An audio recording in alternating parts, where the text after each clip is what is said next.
Homicide 1904, the case of 42-year-old Mary Wright. Mary Wright was convicted for the manslaughter of her newly born female child.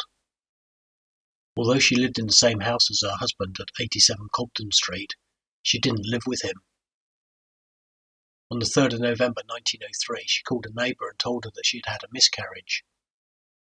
A doctor was called, and when he asked where the child was, she told him that she had put it in the cellar until she could bury it, adding that it was a 7-month-term child and had been born dead.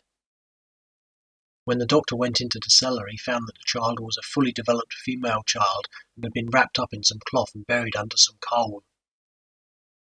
The post-mortem, however, stated that the child had had a separate existence.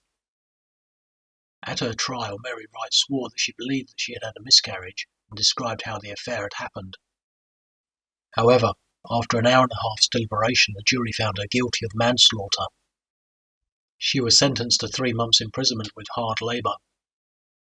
When the judge passed sentence, he said, "3 months is not a severe sentence, but I cannot hide from myself the fact that you have been in great trouble and in great bodily weakness.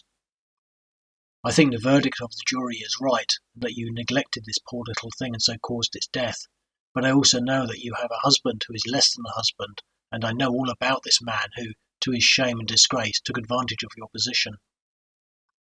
I am not going to preach, but if I may presume to advise, I should say that whilst you are in prison you will think it over, and you will make up your mind to have nothing more to do with this man who has brought this trouble upon you. You will make up your mind, if he should dare call upon you, to shut the door in his face and keep him away from you at all costs."